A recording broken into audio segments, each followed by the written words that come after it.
Welcome back to the Neuroscience Meets Social and Emotional Learning podcast for episode number 138 with Dr. Daniel Ansari, a professor and Canada Research Chair in Developmental Cognitive Neuroscience and Learning in the Department of Psychology and the Brain and Mind Institute at the University of Western Ontario in London, Ontario, where he heads the Numerical Cognition Laboratory. His name is well known in the field of educational neuroscience with a focus on numeracy and math, which I know our listeners will find fascinating as we make connections with how children acquire math and numeracy with brain science in mind. Which brings me to our next guest, who I came across a few months ago while researching neuroscientists who specialized in the field of education. Dr. Daniel Ansari's name came up as a speaker at the Dropping Out What Neuroscience Can Teach Us International Symposium on the long-held paradigms of dropout prevention with his session that was called The Best Way for Children to Learn Math. And my attention was caught because when I worked at Pearson Education around 2004 to 2010, I was on a sales team that had a focus on one product for dropout prevention at the high school level. It was called Novanet. And I spent years promoting this program with the hopes of saving students who are at risk of dropping out. I wrote down Dr. Ansari's name on my desk with the idea that I'd look him up and see if he would come on the podcast. Then I went back to work on researching in the field of educational neuroscience, and the researcher I'm working with, Mark Waldman, sent me an article that he thought would be of interest to me with a project I'm working on. I opened the article and it was called Annual Research Review, Educational Neuroscience Progress and Prospects by Michael Thomas, Daniel Ansari, and Victoria Noland, and I immediately contacted Dr. Ansari.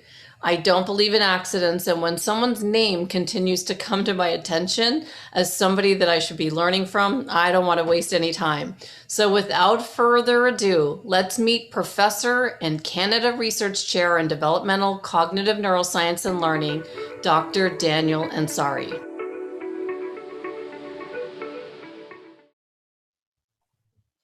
Welcome, Dr. Ansari. I was so happy when you wrote back after I contacted you after reading your research abstract on educational neuroscience. Thank you so much for being here today. Good to be here, Andrea. Thanks very much for having me.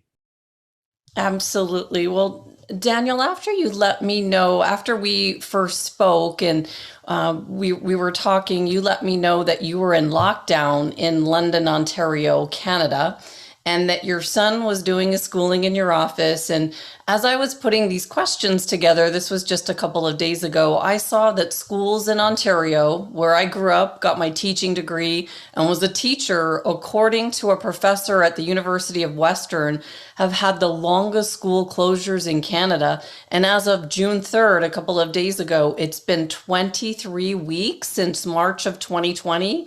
What is going on with the schools in Ontario, and how do you think this is impacting student learning?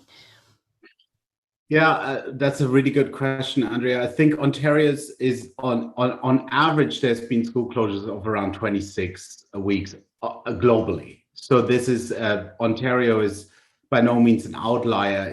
It's part of a global, what I would call a global educational crisis that's been precipitated by the COVID-19 pandemic. We obviously know that schools and in-person schooling can contribute to the spread of the virus, and therefore, of course, at times when we had a high test positivity, it seemed prudent to close the schools. Whether an ongoing closure at this point is the right decision remains the subject of significant debate. I think what is happening is you need to have some kind of risk-benefit analysis, right? And what we're seeing globally and here in Ontario too, is that students suffer when they're not in school. You see mental health effects. There's just recently been a study from Per Enskell and colleagues from the University of Oxford, published in the Proceedings of the National Academy of Sciences, showing substantial learning losses in math and reading, And that was a study from the Netherlands, which is a very equitable education system. So I think what we're seeing with the pandemic and schooling is that gaps are emerging and gaps are widening as well. That's, I think we're seeing that students who already before the pandemic lived in poverty, lived with parents who have multiple jobs, who cannot take care of their children in the same way as those with greater means, are being more affected by the pandemic as well. So we have a lot of work, I think, as we emerge out of this to repair the system and to also think about how we make the system resilient to future shocks of this kind. So that's sort of, I think, how I see things and what the research is showing us to this date. It's a very uncertain time, I think, for education around the world. Where do we go from here? What's the role of digital technology? What are our priorities? Because in the end, education is built on our social, cultural priorities, right? It's a reflection of that. So the question is, where do we go from here? And I think we really need to start thinking about that now. Actually, we should have done that yesterday, and some people are, but I think at least here locally, the policymakers don't seem to be extremely proactive about making sure that when we come to the fall, that children can have a relatively normal school experience again. Absolutely. Thinking about the future generations as well, like what this has done, especially with your research with literacy and numeracy, seeing these gaps. Yes, that's something we really need to address and make sure that we give students ample opportunity to catch up. But beyond the academic things, I think that the role of school as within communities, as safe places for students who may not necessarily have safe homes, these are, for me, the top priorities before we get to the academics. I think that's where students have lost the most. And that's where we really need to think and work towards that. I think we need to really classify education as an essential service in our society and work towards that. I think the pandemic has revealed just how essential it is. Whether governments will follow suit remains to be seen. Also, one thing that I found really striking during this time is that education is almost pitted against the economy, at least here in Ontario. You know, people talk about reopening the economy versus reopening schools. But we know from research that, of course, healthy children and good schooling are the bedrock of economic success. So it's odd to see them put at opposite ends of the spectrum when in fact they are related to one another in really, really important ways. And one of the simplest ways is, of course, that if children are at home, parents can't fulfill their economic duties, you know, to their jobs to the fullest extent. But there are, of course, long-term implications of, you know, what is the sort of intellectual capital that you have within your society, and how is that going to drive forward economic success? But unfortunately, those long-term goals are not something that politicians necessarily care about, because they typically have a term election and they need to work towards winning elections. So they all start with education, but don't necessarily follow through on it. That's my viewing of it, At least here. Absolutely. And lots to think about here. And I've been interviewing people in the field of education through the pandemic, seeing lots of different angles to distance learning. Having successful distance learning has so far been my most downloaded interview for educators, probably, that they're thrown into suddenly using this technology, not knowing how.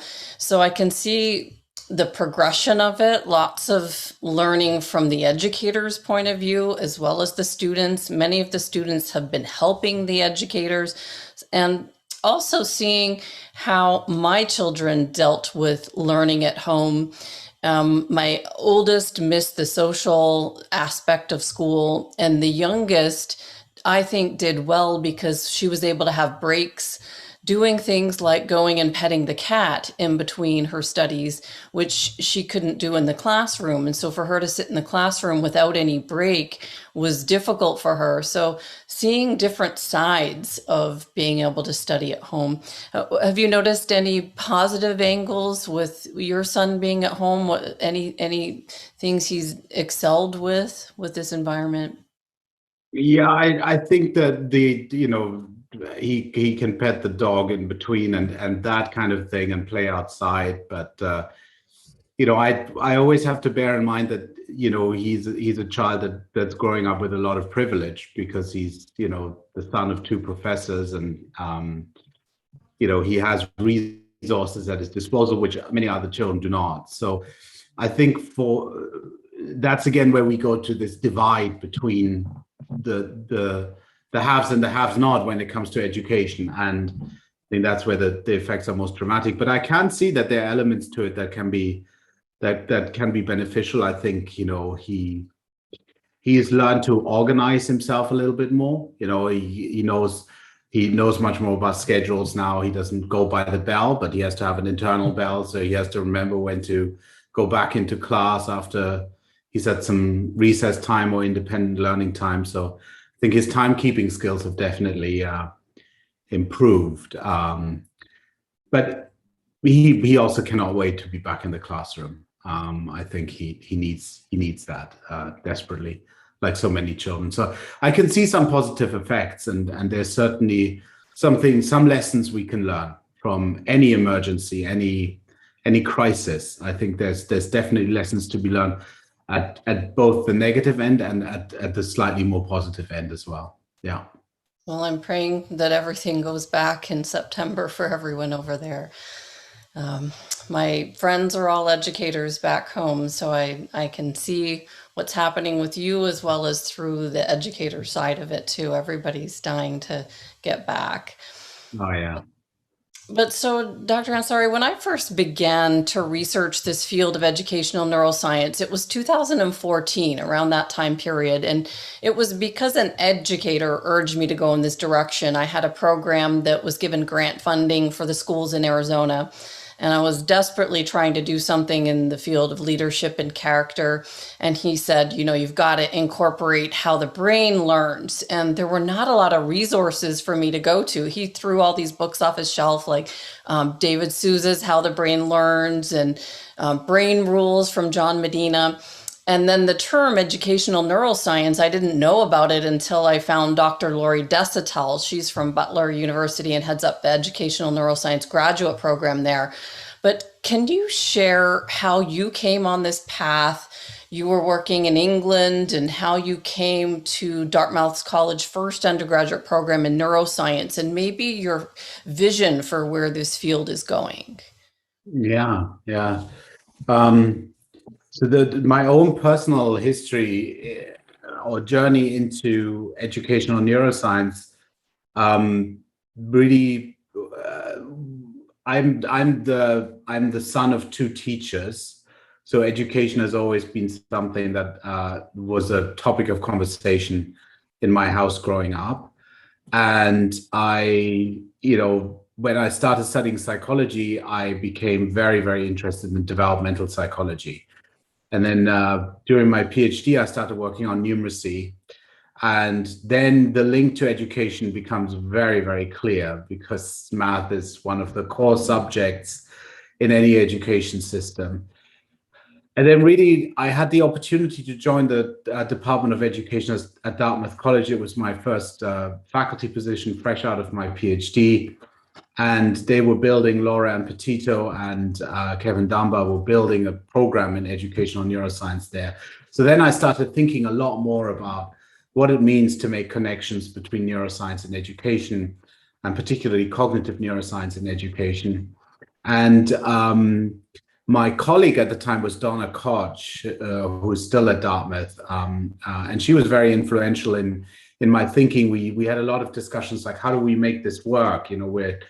We're trained psychologists now. We are in a faculty of education, tasked with this job of forming a new program, thinking about ways in which we can build bridges And there was some resistance to these ideas as well. So we had to deal with that, and being junior faculty members. And in 2005, we started working on a paper that was published in 2006 in Trends in Cognitive Neuroscience, called Bridges Over Troubled Waters, Education and Neuroscience. I can't remember the precise title, but it definitely had Bridges Over Troubled Waters.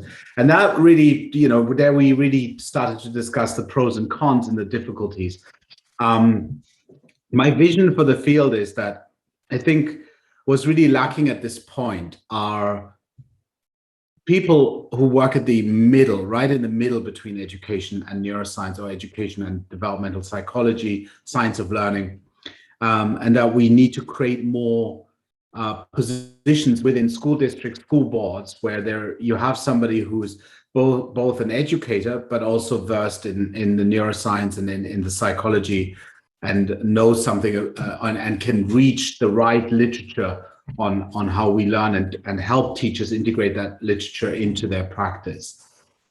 So we need really, I think we've got enough, we need to, of course, keep on working at the knowledge, but the knowledge translation is where the gap really is. And that's, I think, where we need to not just say, professors, you both generate the research and do the knowledge translation. No, we need to have, just like you have in clinical psychology or in medicine, you have research practitioners. We need to have something like a research practitioner model in education, where you have people who are trained to really think about research and think about the application of that research. But they need to not be working in an academic institution per se, but they need to be working right where they're accessible to teachers. So that's kind of my vision, where I think we've got structural changes that need to happen. And that, of course, requires political will to do that. And I think we need to integrate also more of educational neuroscience and the science of learning into pre-service teacher education. The knowledge that teachers get in their programs is impoverished when it comes to what we know about development, about cognitive development, about brain development, about the interaction between the two. So they need to strengthen in-service and pre-service teacher training.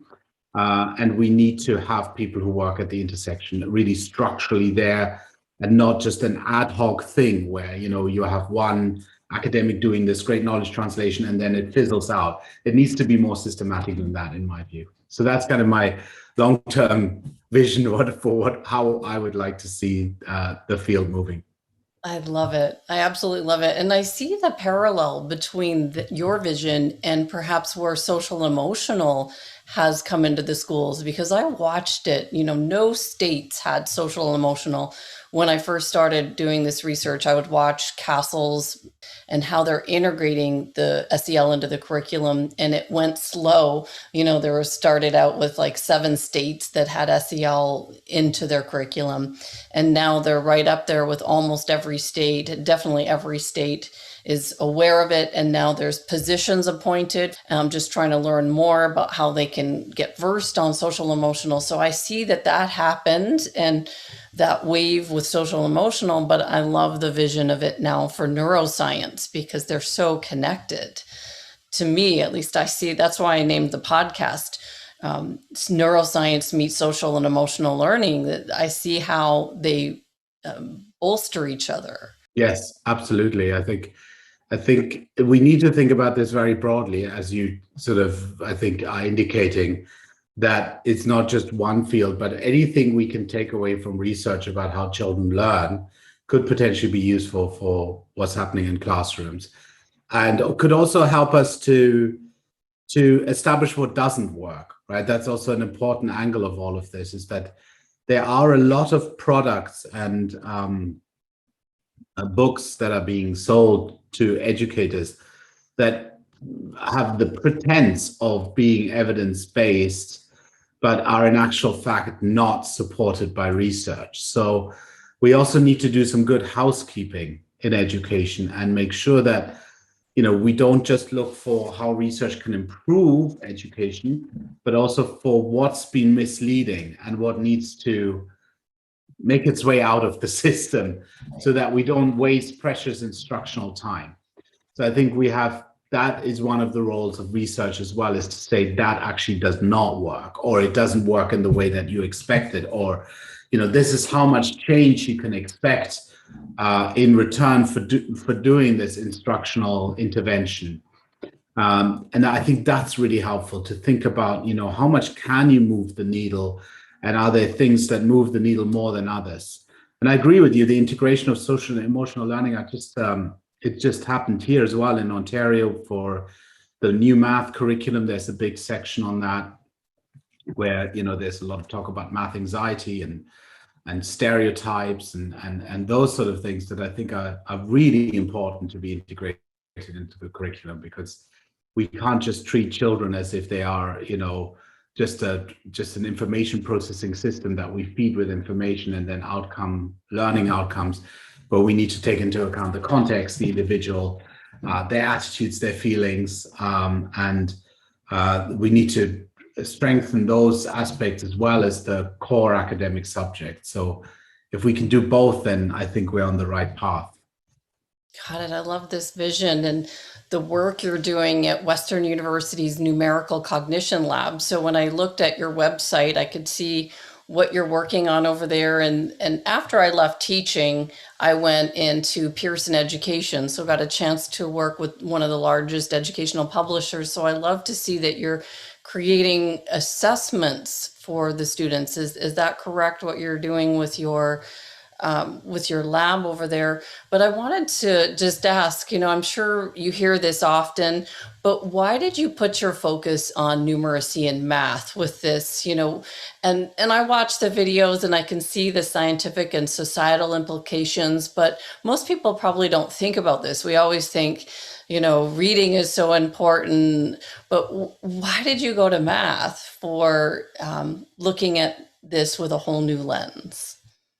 Yeah, that's a great question, Andrea. It's an autobiographical pathway that was honestly accidental. So, as I already said before, during my undergraduate degree in psychology at the University of Sussex back in the UK, I became fascinated with development. I wanted to become a developmental psychologist. I took a course actually on socio-emotional development, and I took a course. Perhaps my most influential course was on infant cognition. And it was only chosen by 5 students. So we had the professor to ourselves. And it was a very, very influential course. And I became passionate about developmental psychology. So then I started looking for opportunities to turn that into a graduate degree. And I was this was in the late 90s. So internet was just sort of coming on online, so people were still reading things like newsletters, right? So I was in the coffee lounge area of my department at Sussex as a student, and I was leafing through the British Psychological Society newsletter, and I found this advertisement for a PhD position at University College London with Annette Carmelo-Smith, and they were looking for somebody who was going to look at numeracy in Williams syndrome, a rare genetic disorder. So I applied for that and I got that. And that's really how I ended up studying numeracy, because I had a PhD position that was funded to look at this.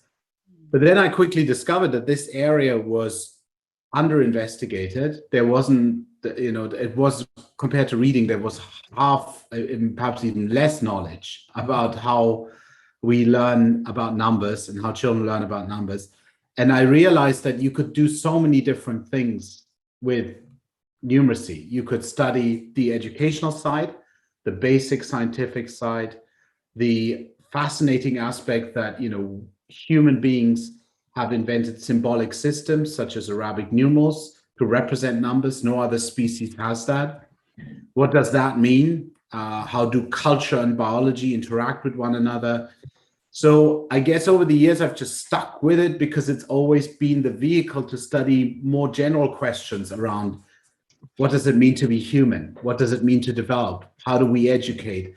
So it's not as though I came into psychology with a specific interest in numeracy. It's just that numeracy has become the vehicle for me to study all sorts of aspects of human cognition and also the brain. And how numbers are represented in the brain. So I don't know how much longer I'll be a numeracy researcher. I mean, I sometimes think that I might switch, but I keep on coming back to interesting questions. We certainly have broadened it. You know, we've studied not just numbers, but intersection between number and reading, intersection between number and spatial cognition, math anxiety. So I've tried to bring in lots of different angles to a central problem. But yeah, so that's basically the short answer to your question is, how did I get into it accidentally? And then it sort of just kept on going. Well, it's interesting, lots that you said there, because I was born in Worthing, Sussex. So Oh, really? I was, and then my parents emigrated to Canada. So, you weren't there That's then, but amazing. it's just interesting as you're talking about Sussex. I know it well. It's just fun to hear your background. And also, when you were talking about the whole angle of the numeracy, and you falling into it, I remember when I first found you, I thought, I saw the connection with math, and then perhaps a little bit of math anxiety on my part. I still have nightmares that I've missed the math test and I've failed. And I wrote your name down, and I thought, I'm just not going to contact him just yet, because I didn't know the angle that I was going to take until I saw educational neuroscience. But just so that I don't raise my children with math anxiety, what do you think are some of the foundational numerical skills that our children should be proficient by with third grade? And how do we make sure that we don't put our fears of something on our children? I wasn't great at math. And how do you make sure that you don't share your fears with your children or your students even? Yeah, that is very important to consider. So maybe I'll start with the math anxiety piece and then work myself back to the beginning of your question. I think the most important thing to realize is that math anxiety is real. It's not something that people pretend to experience. I think we still always need to say that. I don't know about you, but I grew up in an era where people did that dyslexia was real, or where students were just being lazy. And so I think we always need to acknowledge that these things are real.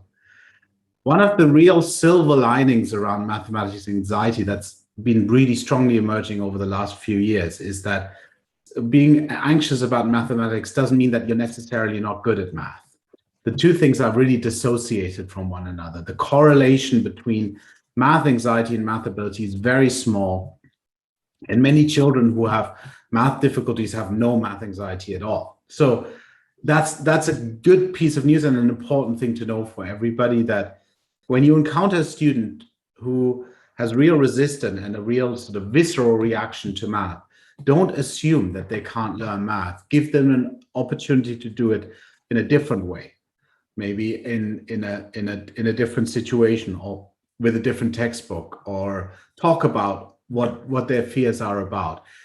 And that's what I think is important as well, is the language and the talking, because we know that the way that math anxiety works, just like any other anxiety condition, is it consumes part of your cognitive resources. When you're anxious, and we all have experienced this, when you find yourself in an anxious situation, you are in a state of arousal, and you start to reflect on what that means for you and how you're going to do it, how you're going to cope with that anxiety. And that mere sort of rumination and reflection means that now you have less resources available to do the task at hand. So let's say you're sitting in an exam and you're taking a math test, and at the same time you're thinking, oh my God, I can't do this, I'm going to fail, I'm not going to do well. That's taking processing resources away from being able to do the math. But if you can be open beforehand, talk about it, and talk about your fears, that can help you be free of those fears, or at least have less fears compromising your ongoing task performance in the math exam. So I think talking about it is important. Sian Bylog's work has shown that things like expressive writing, writing about your fears, can help to alleviate them. And I think as parents and teachers, we do need to reflect on what is our attitude towards math. Because I often get when I tell people what I do, I normally say, I'm a developmental psychologist, and then they will say, well, what do you study? And I say, I study math. And then they say, oh, I wish I'd known you, 25 years ago, you could have helped me. And that's a very common reaction. I don't think many reading researchers get people saying, I really struggle to learn how to read. Mm-hmm. People are less likely to admit that. So we have that in our culture, in our Western culture, we are very quick to admit that we're not good at math. Mm-hmm. So I think we need to think about how that reflects on children. And we also, I think, every one of us needs to think about who do we think is good at math? What are our stereotypes about who's good at math? And one of the most common stereotypes is that boys are better at math than girls. And there we need to realize that, most of the big international comparison studies show that gender differences are very, very, very small when it comes to math. So we need to eliminate those stereotypes. We need to be more aware that math anxiety exists. We need to have a conversation about it. I think that's very important, and try to be mindful as parents as well when we feel we can't do a certain mathematical task, is maybe let somebody else do that. Because I think the worst thing is trying at something when you are anxious and then sort of passing on that anxiety to our students and our children. And we know from research that that is possible, that for lack of a better term, math anxiety, your own math anxiety as an individual can rub off onto students and they can carry that forward. So that's sort of, I think, where we are with math anxiety. And I think your first question was about what kind of building blocks do we need to have in place. Is that right? Yeah, so I know for third grade, it's so important for reading. The implications, you've got to make sure that your students can read proficiently by third grade, or there's all sorts of future implications. And I thought it was fascinating where you talked about that there's predictors that if students are weak in math skills, that they, in their future, are more likely to default on their mortgage payments or loans. I thought, how did they discover that after all those years of following students? So what would need to be in place by, let's say, third grade? Are there certain skills that we need to make sure that they hit a marker so that we don't mess up their futures? Yeah. I think math is slightly more complicated than reading in the sense that there's many different skills that need to be in place. But I would say that it's very important for students by third grade to have very, very good number sense. And by number sense, I mean something quite broad. So starting early, students need to learn that words represent quantities, that 3 refers to all possible sets of 3. That's a fundamental understanding, and then transfer that onto numerals. Then, of course, they need to become fluent with arithmetic operations, and also understanding the relationship between arithmetic operations, understanding, for example, the relationship between multiplication and addition. And they need to start by third grade to think about fractions, to think about proportions, to think about numerical relations. So I would say number sense broadly defined, a flexible way of being able to think about numbers, not being rigid in only one procedure, but being able to approach problems with multiple types of solutions, I think is really important. And having some good, solid factual knowledge that is then able to free the mind of students when they're doing more complex problem solving. And that starts as early as first grade, when students first use their fingers to add, which they typically all do. And then gradually they transition away from finger counting to more retrieval-based strategies. And even within finger counting, they transition from a strategy where they count all count the fingers for both of the add-ins, 3 plus 5, versus a strategy where they hold up 5 and then say 6, 7, 8, which is much more efficient, of course. So seeing that progress, that gradual fluency with number, that good number sense that I think needs to be strengthened there. And then, of course, there's other things, that thinking about numbers spatially is something that a lot of research is showing there's such tight relationships between space and number. So I think that's incredibly important as well. But Yeah, so it's kind of a broad answer, but I wouldn't say there's one thing that needs to be in place by grade 3. But if there's one thing I think about, it's this flexible thinking about numbers and quantities, understanding part-whole relationships, being fluent with the arithmetic operations, having some factual knowledge. Those are, I think, really key things that will prepare you well for the future of your mathematical career. That's helpful, definitely helpful. And before even coming across you, the only other book I've ever seen on the brain connected to math was David Souza's How the Brain Learns Mathematics. So it was the first time I actually had a chance to look at what he thought were important brain regions for learning math. And he actually did some brain imaging, and I was fascinated when I saw that you're doing brain imaging at your labs. And he found that the region of the brain that controls finger movement is associated to the same region of the brain when it's counting. And you just talked about that with counting, but he wasn't sure if this was coincidental or if the two parts of the brain were connected. But when you're doing your brain image scans, are you finding anything like this that's fascinating, that could be helpful for parents or teachers to understand what's happening when a child is learning math? What parts of their brain are they using? Mm-hmm. Mm-hmm. Yeah, so we've done a lot of different, we and others have done a lot of different brain imaging. I would also really mention the Stanislas Dehaene and his book, The Number Sense, which I think is one of the most accessible, fantastic books if you want to get into the neuroscience or the cognitive neuroscience of mathematics. I think one of the things that we are discovering is that there is this tight relationship between spatial processing and numerical processing. And I think that has really important implications for the classroom. It means that we need to help students to visualize mathematical problems more and the solutions to mathematical problems, and to use spatial strategies, such as the use of number lines, the use of number paths, that can really help their understanding.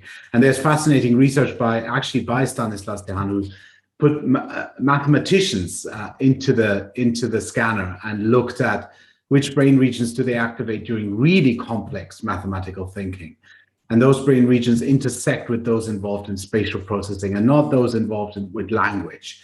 So the link between number and space is closer than the link between language and number, are less closely associated. That's, I think, one of the important lessons from brain imaging. And regarding the finger representations, I do think there is something in that. I mean, one of the most fascinating findings, I think, is that if you do a test of what's referred to as finger gnosis, so if you ask a child to hold their fingers under the table and then you touch the fingers and you ask them to, which finger did I just touch? That simple test is a very strong predictor of mathematical abilities later on. So there seems to be something about, fingers as a representation of sets that is incredibly important. But I don't think we know yet the mechanism by which these two things come together. But there certainly are linked. And even before we had brain imaging tools, we knew from neuropsychological patients that if you have damage to a region in the left hemisphere, the left angular gyrus, that you have both lose your finger gnosis, so you become terrible at this test I described, and you become terrible at math. So, and that's been known since the 1900s. So, just from the study of patients and what their cognitive profile looks like after an accident.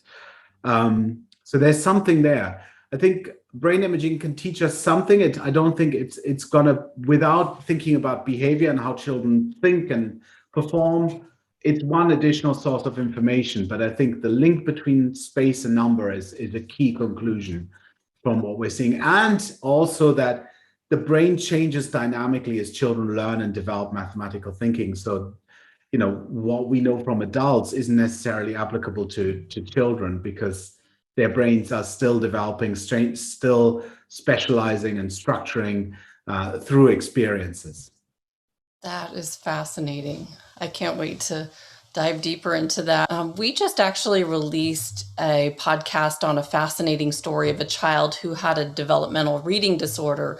And so they failed first grade in 94, but yet he went on to graduate with his PhD from Oxford in 2018. And his mother used brain-based learning strategies.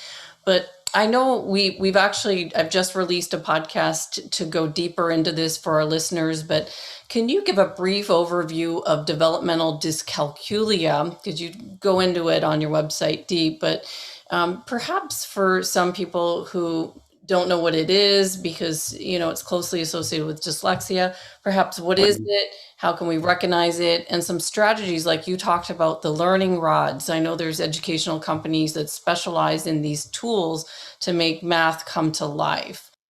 I mean, perhaps the easiest way to think about developmental dyscalculia is to think about it as the analog of developmental dyslexia in the domain of mathematics. So it's a specific learning difficulty with math. Children who have developmental dyscalculia have great difficulties adding and subtracting. Long after their peers have stopped using their fingers, they're still using their fingers. They don't typically retrieve answers from memory. And many researchers think that at the heart of developmental dyscalculia is an inability to really process quantities, to have that number sense. And we know that from the literature that children and adults with developmental dyscalculia are, for example, very slow at judging which of two numbers is bigger. If you show them 2 and 8 and 1 and 2 to select the larger of the two numbers, they're much slower at that than children and adults without developmental dyscalculia. Developmental dyscalculia affects between 4 to 7% of the population. It is also very often comorbid, that is, it co-occurs with developmental dyslexia. So those two are often within the same child, and also attention hyperactivity disorders. Why that is, we don't know. It's possible that there's a large genetic overlap. It is possible that it has to do with other factors, some possible causal pathways that we haven't uncovered yet. And we still have a lot to learn about developmental dyscalculia. In terms of strategies, I think here I would really recommend reading a recent report that I can also send to you. Maybe you've seen it. It was published by the Institute of Educational Sciences in the US, a report that was led by Lynn Fuchs on evidence-based strategies for helping students with mathematical difficulties. And they identify, I think it's 6 evidence-based principles. I can't remember all of them, but one of them is working with number lines, being explicit in the teaching. I think that's important, not just expecting students to discover things by themselves, but to really scaffold their learning carefully. Using some timed activities, thinking about mathematical language. So this is a fabulous report that I would recommend to anybody who wants to know more about developmental dyscalculia. Then the other place where I would look for developmental dyscalculia is understood.org. Has a lot of resources. I've helped to develop some of them, but they've got a lot of resources on dyscalculia. Yeah, we know much less about dyscalculia than we know about dyslexia, but some of the lessons that we've learned from research in dyslexia apply very well to dyscalculia. So the idea that, we need to go back to the very basics. So dyslexia, I think, was really, the research started to really inform practice when people started to break things down and say, well, what's at the very core? Well, at the very core is connecting sounds to letters. Well, at the very core of math is connecting quantity to symbols. To understand that 3 apples can be represented by writing out THREE or putting the Arabic numeral 3. Those connections are really going to scaffold what happens next.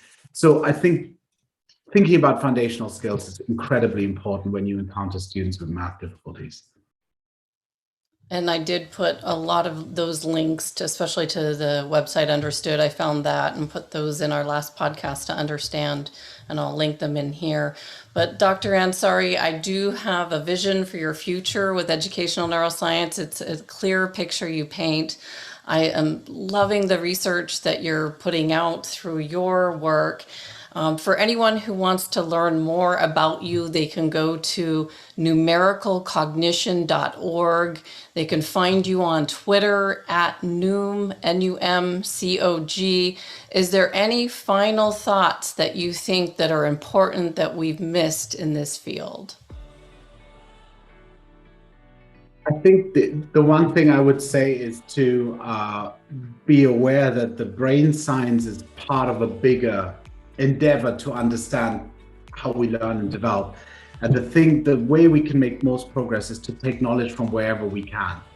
The longer I'm in my field, I realize that really these silos of fields are unnecessary. We need to think more broadly and more laterally. We need to draw from all sorts of sources to inform our understanding and then to inform our teaching. And I would close with a positive note and say, I think the excitement around research impacting education is only growing every day. And I think we have a very bright future ahead, which also means that hopefully our children have a really bright future because they'll benefit from these efforts. And that's the eventual goal. Absolutely. Love it. Thank you so much for your time today, Dr. Ansari. Thanks for having me. Pleasure.